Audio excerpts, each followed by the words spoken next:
everyone. I'm very glad to be here today. My name is Tim He, and I am 26 this year. I suffered from anxiety and depression through most of my late teens, and even today, I still have to deal with it, and I'm still taking medication for it.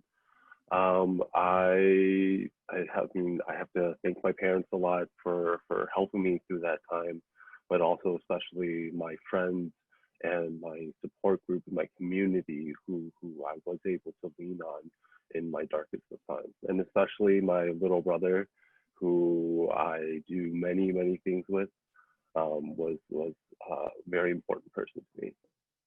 My name is Leanne Gould. I am 15. I'm a rising sophomore, and I was never actually diagnosed with depression or any of these things, but I have gone through some symptoms.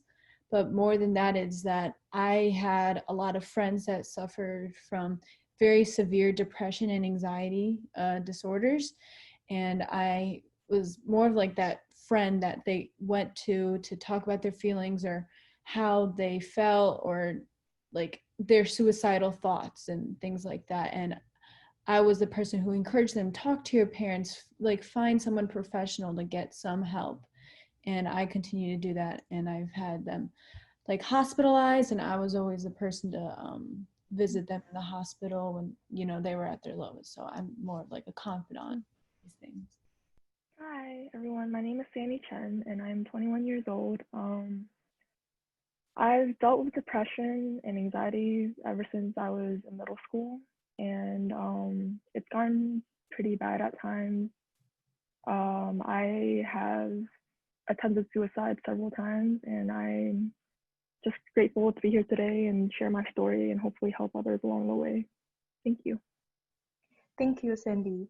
So one question that people usually are wondering is that, as Dr. Juliana Chen mentioned, there are a lot of factors, biological factors, psychosocial factors, and also unique cultural factors that contribute to the developmental mental health issues. So I would like to hear from all of you, what do you think are the factors that make Asian American teenagers more susceptible to depression from your personal experience? I think one thing was kind of the pressure that is put on you to succeed, because you do know how much your parents have sacrificed for you.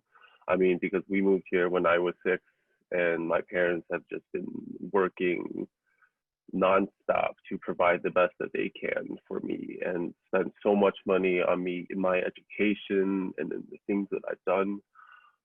So when it came to a point where like I wasn't able to get somewhere I wanted to, I felt like I couldn't live up to the expectations and like everything that my parents did for me, and that kind of started a spiral for me, in being able to just deal with anything daily. Thank you for sharing, Tim. It's similar to what we shared, the model minority stress, that we have to live up to certain academic achievements, that expectation that seem to be the external stressor for you. Okay. How about Loie and Sandy? How's the situation like for each of you? Well, I'm only half Chinese, but unfortunately, my father passed away a long time ago when I was about 8 years old. So I have been living with, my father was American, and my mom is Chinese. So I've been living with my mom ever since, and it's just me and her at home. And a lot of the times, a lot of Asian parents push for like doing academically well, and it doesn't mean that they don't care about your emotions or things, but a lot of them expect that you be successful. A lot of times, like the stereotypical, they want you to be like a lawyer or a doctor or something along those lines, and they would hope that you would go to like an amazing college and like these professional degrees. And also just like the expectation of other kids in schools, a lot of times I was confronted if I didn't get maybe like a grade that I had hoped to get on a test or something. I'd have other kids like come up to me and like joking around saying, well, you're Asian, you're supposed to have like 100%. And then they would say, oh wait, you're only half, so you're obviously like dumber or they say something like that. And that's not true at all. You know, everyone's different and everyone has their own places where they're better at. Some people might be better at math, some might be better in the arts or other things like that. And it's important to know, like, although academics is important, if your child is struggling with their mental health, definitely put that in front of academics, because there's no way that I think that you could succeed academically when it's hard for you to like just get out of bed or do something as simple as like those things, rather than like getting amazing grades and things like that. Thank you for sharing. That's a good point. It's not only about academic performance, it's more about our psychological well-being. And also I heard one unique thing about you, Loyan, is that the bicultural identity you're having, sometimes that how to navigate between those can be a stressor for you as well. Thank you for sharing. And Sandy, do you have anything to add? Yeah, so I think one of the main things that made me feel inadequate when I was growing up was that my parents would always compare me to other people. Like my cousins or my older sister, they would always say like, oh, your cousins and your sister, like they're doing so well in school. Why can't you just keep your grades up like them? Or, you know, like they look a certain way. Why can't you look like that? And so I think along with like the model minority myth, there's also a lot of comparison that goes on in our culture. I know that it's not just me, myself. I know like a lot of my friends have went through it as well with their parents, where they feel like they're never good enough and like they feel like they can never like satisfy their parents' wants or their needs. And so then that just leads to like a lot of self-doubt and like a lot of low self-esteem.